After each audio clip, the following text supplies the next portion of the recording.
Hello दोस्तों, कैसे हैं आप सब। उम्मीद करती हूँ कि आप लोग अच्छे होंगे और अपनी पढ़ाई अच्छे से कर रहे होंगे। तो दोस्तों, आज हम पॉलिटी का चैप्टर राष्ट्रपति से रिलेटेड एमसीक्यू पर डिस्कस करेंगे। तो चलिए स्टार्ट करते हैं। निम्नलिखित में से कौन सी राष्ट्रपति की स्वविवेक शक्ति है? चलिए देख लेते हैं। पहला, बहुमत दल के नेता को प्रधानमंत्री नियुक्त करना, ये गलत है। संसद का अधिवेशक बुलाना, ये भी गलत है। किसी विधेयक को आपत्ति सहित संसद के पास वापस भेजना, ये बिल्कुल सही है। मंत्रिपरिषद के सदस्यों की नियुक्ति करना, ये भी गलत है। राज्यपाल द्वारा भेजे गए विधेयक पर स्वीकृति देना, ये भी गलत है। किसी विधेयक को रोक कर रखना, ये सही है। किसी विषय से संबंधित जानकारी के लिए प्रधानमंत्री से कहना, ये भी सही है। किसी परामर्श पर मंत्रिपरिषद से पुनर्विचार हेतु कहना, ये भी बिल्कुल सही है। इसलिए आपका आंसर ई हो जाएगा।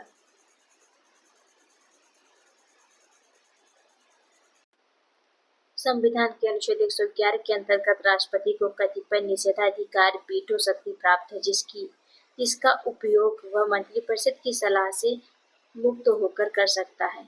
किसी विधेयक को आपत्ति सहित संसद में पुनर्विचार हेतु वापस भेजना, निलंबित निषेधाधिकार और किसी विधेयक को अघोषित रूप से रोक कर रखना, ये भी निषेधाधिकार राष्ट्रपति की स्वविवेक शक्ति है। इनकी अतिरिक्त अनुच्छेद 78 के तहत किसी विषय से संबंधित जानकारी के लिए प्रधानमंत्री से सलाह और अनुच्छेद 74 एक के परंतु के अंतर्गत किसी परामर्श को मंत्रिपरिषद को पुनर्विचार के लिए वापस भेजना जैसे विषय पर भी राष्ट्रपति स्वविवेक का प्रयोग करता है, अतः विकल्प ई सही है।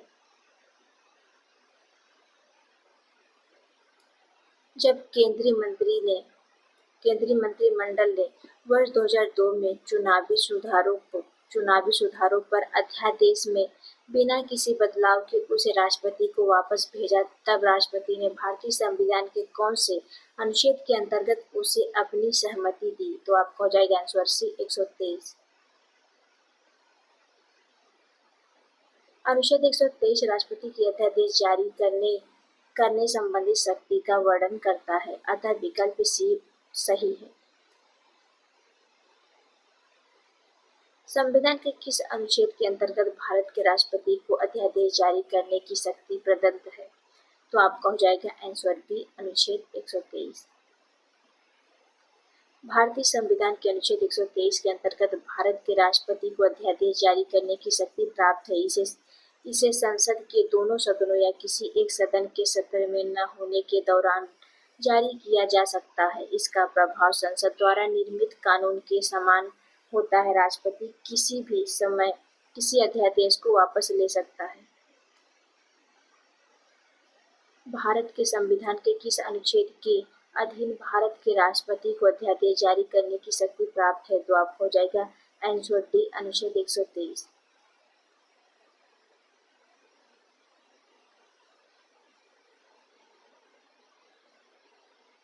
राष्ट्रपति द्वारा जारी एक अध्यादेश संसद के सत्र शुरू होने के बाद कितने समय तक रखा जाना आवश्यक है? तो आपको हो जाएगा आंसर बी, 6 सप्ताह।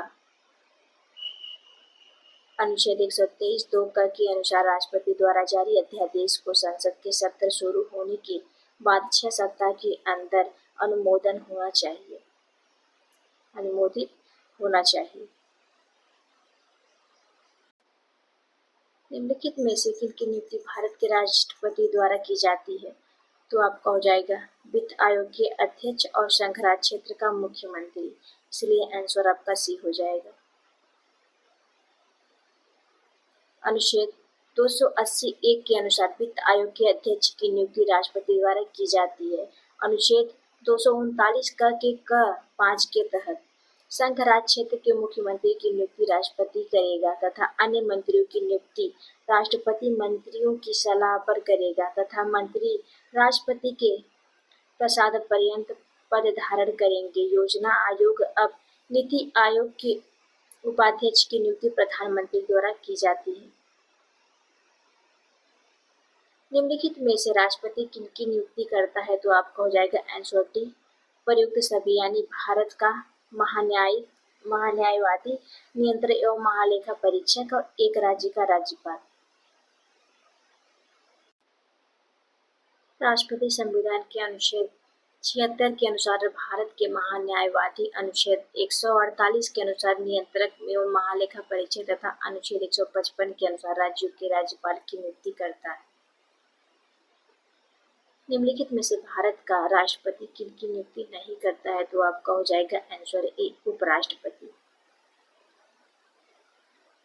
राष्ट्रपति उपराष्ट्रपति की नियुक्ति नहीं करता है। अनुच्छेद 66 के अनुसार उपराष्ट्रपति का निर्वाचित संसद के दोनों सदनों के सदस्यों से मिलकर बनने वाले निर्वाचक गण के सदस्यों द्वारा किया जाता है।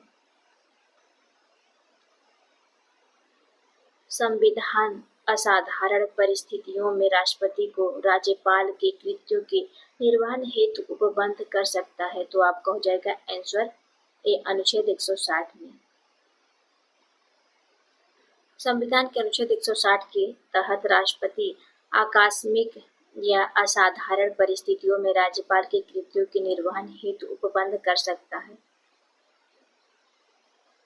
भारतीय संविधान भारत के राष्ट्रपति को अधिकार नहीं देता है। तो आपका हो जाएगा आंसर बी, राज्यों के मुख्यमंत्री की नियुक्ति का। अनुच्छेद 164 एक के अनुसार राज्य के मुख्यमंत्री की नियुक्ति का अधिकार राज्यों के राज्यपाल को है। भारतीय संविधान का कौन सा अनुच्छेद राष्ट्रपति को उच्चतम न्यायालय से परामर्श करने की शक्ति प्रदान करता है? तो आपको हो जाएगा आंसर सी, अनुच्छेद 143। भारतीय संविधान का अनुच्छेद 143 राष्ट्रपति को विधि या तथ्य के व्यापक महत्व के प्रश्न के संदर्भ में उच्चतम न्यायालय से परामर्श की शक्ति प्रदान करता है।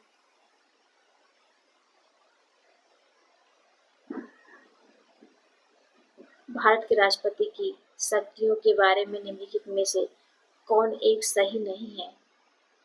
तो आपको हो जाएगा आंसर ए, राष्ट्रपति को सर्वोच्च न्यायालय के परामर्श को स्वीकार करना चाहिए। संविधान के अनुच्छेद 143 के तहत राष्ट्रपति का सर्वोच्च न्यायालय से किसी विषय पर परामर्श प्राप्त करने की शक्ति है, परंतु उस पर परामर्श को स्वीकार करने की बाध्यता नहीं है, अतः विकल्प ए सही नहीं।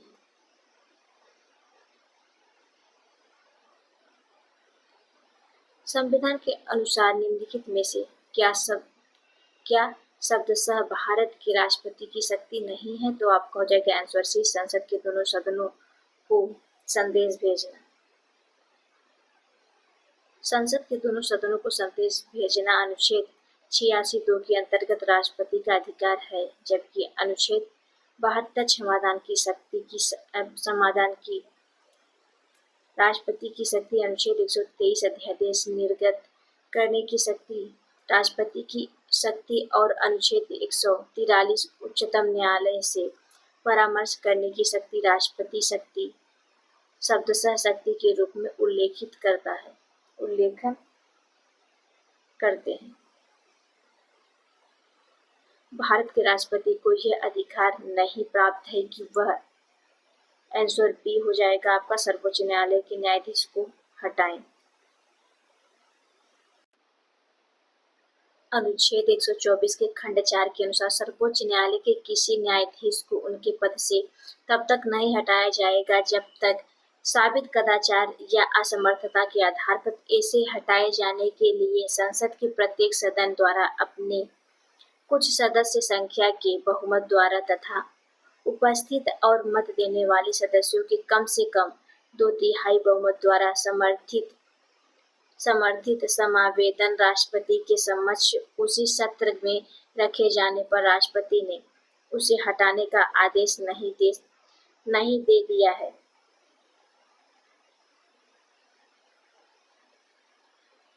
राष्ट्रपति की क्षमा आदि की शक्ति एक, तो आपको हो जाएगा आंसर बी, न्यायिक शक्ति है।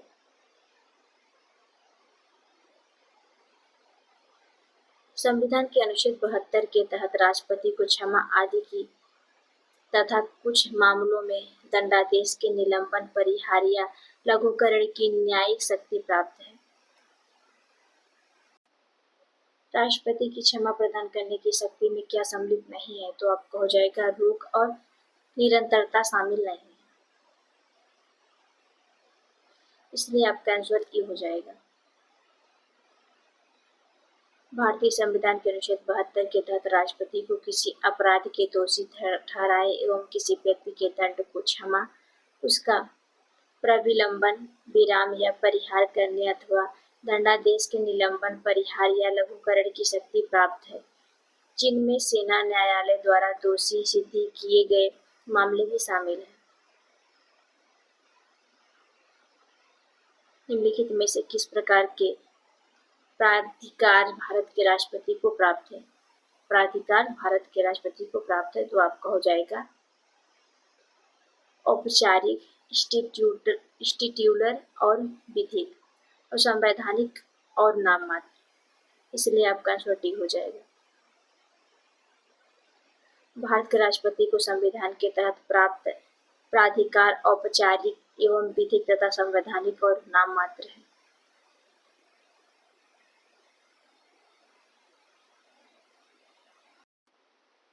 भारतीय संविधान के अनुसार भारत के राष्ट्रपति का यह कर्तव्य है कि निम्नलिखित में से किसको या किनको संसद के पटल पर रखवाएं, तो आपका हो जाएगा संघ वित्त आयोग की सिफारिशों को, बिल्कुल सही है। लोक लेखा समिति के प्रतिवेदन को, ये गलत है।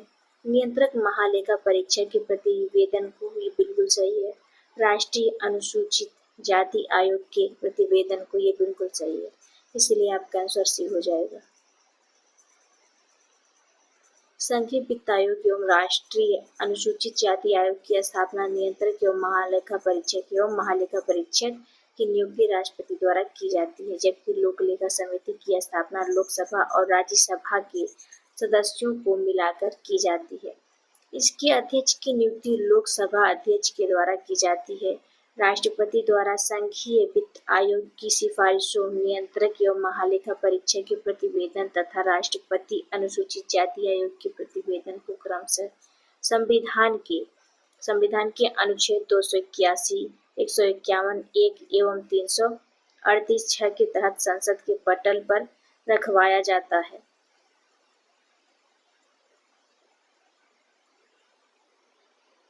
निम्नलिखित में से कौन सा संवैधानिक विशेषाधिकार राष्ट्रपति का नहीं है, तो आपका हो जाएगा आंसर बी, वित्तीय बिल को पुनर्विचार हेतु लौटाना। राष्ट्रपति संविधान के अनुच्छेद 110 के खंड 1 के उपखंड क से उपखंड 6 में विनिर्देशित किए विषय के लिए उपबंध करने वाले वित्तीय बिल, जो कि मनी बिल या धन विधेयक होते हैं, को अनुच्छेद 111 के तहत अन्य साधारण बिलों की तरह पुनर्विचार हेतु लौटा नहीं सकता है। अन्य तीनों विकल्प राष्ट्रपति के संवैधानिक विशेषाधिकार हैं। वस्तुतः ऐसे वित्तीय बिल अनुच्छेद 117 के प्रावधानों के तहत राष्ट्रपति की सिफारिश के बाद ही केवल लोकसभा में ही प्रस्तावित या पुनर्स्थापित किए जा सकते हैं। निम्नलिखित में से किसी भौगोलिक क्षेत्र को अनुसूचित घोषित करने का संवैधानिक अधिकार किसको है, तो आपको हो जाएगा आंसर डी, राष्ट्रपति को।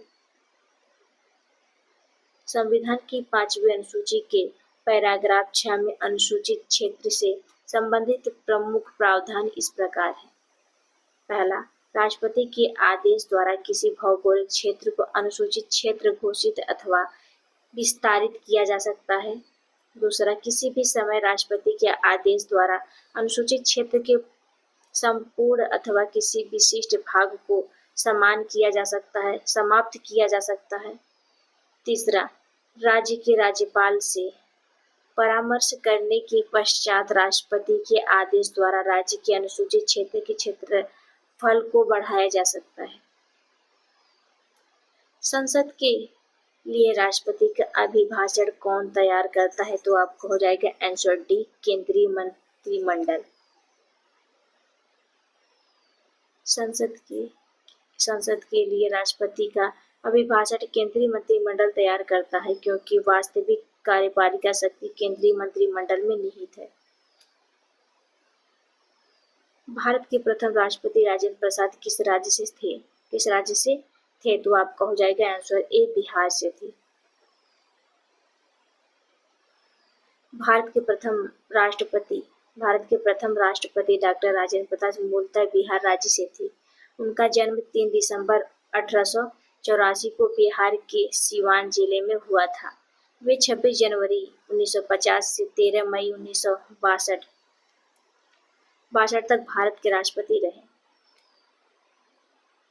स्वतंत्र भारत के प्रथम राष्ट्रपति थे, तो आपको हो जाएगा आंसर सी बिहार से। 2 अवधि के लिए भारत के राष्ट्रपति कौन थे, तो आपको हो जाएगा answer B doctor Rajendra Prasad. Doctor Rajendra Prasad लगातार 3 अवधि तक 1950 से 1952 और 1952 से 1957 तथा 1957 से 1962 भारत के राष्ट्रपति रहे थे, जिसमें से 26 जनवरी 1950 को वे संविधान सभा के अध्यक्ष होने के कारण भारत के राष्ट्रपति बने थे तथा 1952 एवं 1957 में वे क्रमशः प्रथम एवं द्वितीय राष्ट्रपति चुनावों में राष्ट्रपति निर्वाचित हुए थे। भारत के चौथे राष्ट्रपति थे, तो आपका हो जाएगा आंसर ए श्री बी गिरी थे।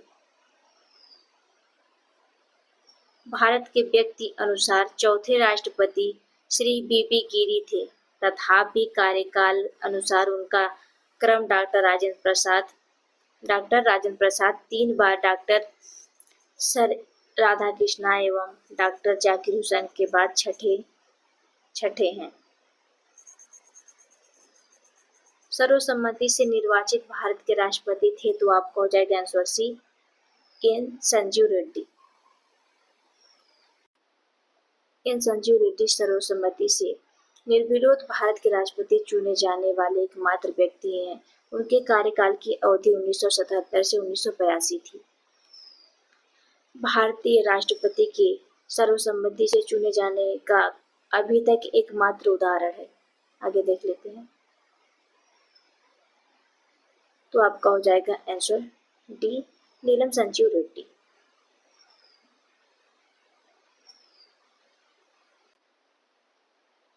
सूची 1 को सूची 2 से सुमेलित कीजिए तथा नीचे कूट का प्रयोग करते हुए सही उत्तर का चयन कीजिए। फखरुद्दीन अली अहमद आपका हो जाएगा 1974 से 1977 तक और एन संजीव रेड्डी आपके हो जाएंगे 1977 से 1982 तक। डॉक्टर जाकिर हुसैन हो जाएंगे आपका 1967 से 1969 तक। बीबी गिरी आपके हो जाएगी 1967 से 1974 तक। इसलिए आपका आंसर सी हो जाएगा।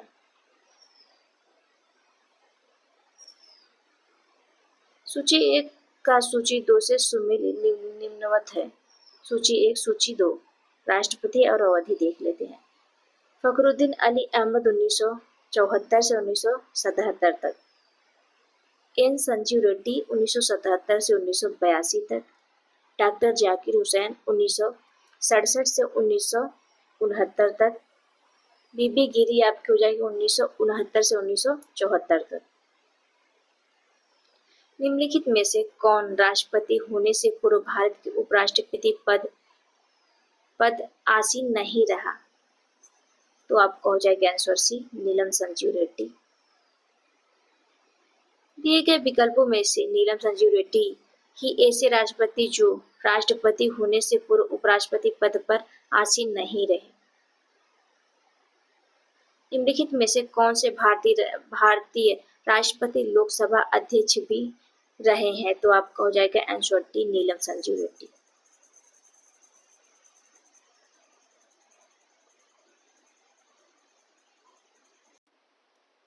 दिए गए भारतीय राष्ट्रपतियों में से नीलम संजीव रेड्डी दो अवधि 17/3/1967 से 19/7/1969 तक और 26/3/1977 से 13/7/1977 के दौरान लोकसभा अध्यक्ष रहे थे।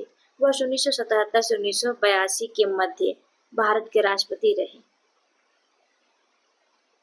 निम्नलिखित भारत के राष्ट्रपतियों में से कौन दार्शनिक राजा अथवा दार्शनिक शासक के रूप में जाना जाता है? तो आपका हो जाएगा answer A, doctor Radhakrishna.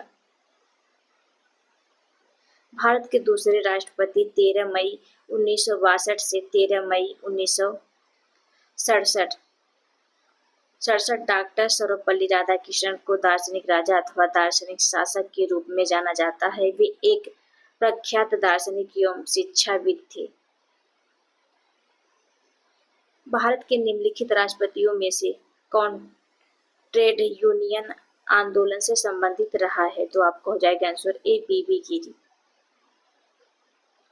Bharat के चौथे राष्ट्रपति बीबी गिरी 1969 से 1974 ट्रेड यूनियन आंदोलन से संबंधित रहे थे। वे 2 बार अखिल भारतीय ट्रेड यूनियन कांग्रेस के भी अध्यक्ष रहे। भारत के किस राष्ट्रपति को मिसाइल मैन की संज्ञा दी जाती है? तो आपका हो जाता है answer B, doctor APJ Abdul Kalam. Bharat के व्यक्ति अनुसार 11वें राष्ट्रपति 2002 से 2007 डॉक्टर एपीजे अब्दुल कलाम को मिसाइल मैन की संज्ञा दी जाती है, क्योंकि उन्हीं के निर्देशन में प्रारंभ एकीकृत निर्देशित मिसाइल विकास कार्यक्रम IGMDP के फलस्वरूप भारत पृथ्वी अग्नि जैसी मिसाइल के विकास के द्वारा इस क्षेत्र में आत्मनिर्भरता बन सकता है। भारत के निम्नलिखित मुख्य न्यायाधीशों में से किस एक ने राष्ट्रपति के रूप में कार्य किया था? तो आपको हो जाएगा आंसर बी, जस्टिस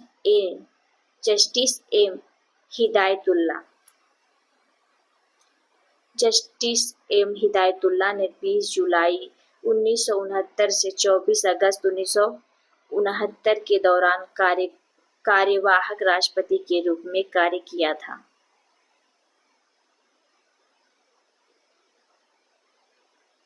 निम्नलिखित में से कौन असंगत है? तो आपका हो जाएगा आंसर डी, जवाहरलाल नेहरू। दिए गए विकल्पों में जवाहरलाल नेहरू असंगत हैं, क्योंकि वे भारत के प्रधानमंत्री थे, जबकि प्रश्नगत अन्य व्यक्ति भारत के राष्ट्रपति रहे थे। श्रीमती प्रतिभा पाटिल का भारतीय गणतंत्र के राष्ट्रपति के रूप में क्रम क्या है? तो आपको हो जाएगा आंसर सी, 12वां।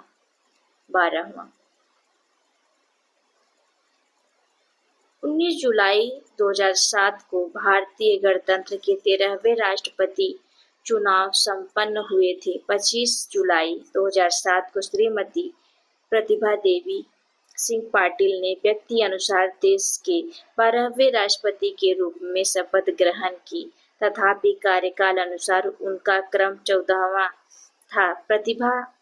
प्रतिभा पाटिल ने राष्ट्रीय जनतांत्रिक गठबंधन के प्रत्याशी भैरों सिंह शेखावत को पराजित किए। वे भारत की प्रथम महिला राष्ट्रपति थी। भारत के पूर्व राष्ट्रपतियों में निम्नलिखित में से कौन बिहार का राज्यपाल रह चुका था? तो आपको हो जाएगा answer C, doctor Zakir Hussain. Doctor Zakir Hussain 6 जुलाई 1957 से 11 मई 1962 तक बिहार के राज्यपाल, 13 मई 1962 से 12 मई 1967 तक भारत के उपराष्ट्रपति और 13 मई 1967 से 3 मई 1969 जब उनकी मृत्यु हुई तब वह भारत के राष्ट्रपति रहे थे। निम्नलिखित में से कौन से राष्ट्रपति सर्वोच्च न्यायालय में उपस्थित हुए थे जब सर्वोच्च न्यायालय राष्ट्रपति के निर्वाचन विवाद की सुनवाई कर रहा था? तो आपका हो जाएगा आंसर बी, बीबी गिरी। राष्ट्रपति बीबी गिरी राष्ट्रपति निर्वाचन में भ्रष्ट आचरण के आरोप में विवाद की सुनवाई के समय सर्वोच्च न्यायालय के न्यायाधीश एस.एम. सीकरी की अध्यक्षता वाली पीठ के सम्मुख व्यक्तिगत रूप से उपस्थित हुए थे। ध्यातव्य है कि 1969 के राष्ट्रपति चुनाव में बीबी गिरी स्वतंत्र उम्मीदवार तथा नीलम संजू रेड्डी कांग्रेस पार्टी के घोषित उम्मीदवार थे। बीबी गिरी के निर्वाचन के समय दूसरे चक्र की मतगणना भी की गई थी, जिसमें बीबी गिरी ने विजय प्राप्त की थी। राष्ट्रपति भवन को डिजाइन किया गया था, तो आपका हो जाएगा आंसर सी, एडविन ल्यूटियंस द्वारा। ब्रिटिश वास्तुकार एडविन लुटियंस द्वारा राष्ट्रपति भवन को डिजाइन किया गया था। यह भवन भारत के राष्ट्रपति का सरकारी आवास है। इस भवन के निर्माण के पश्चात इसे वायसराय का आवास के रूप में जाना जाता है। 15 अगस्त 1947 को इसका नाम परिवर्तित कर सरकारी आवास कर दिया गया। 21 जून 1948 को सी राजगोपालाचारी इस सरकारी आवास में निवास करने वाले पहले भारतीय बने। राष्ट्रपति डॉक्टर राजेंद्र प्रसाद के समय से इसे राष्ट्रपति भवन के रूप में जाना जाने लगा।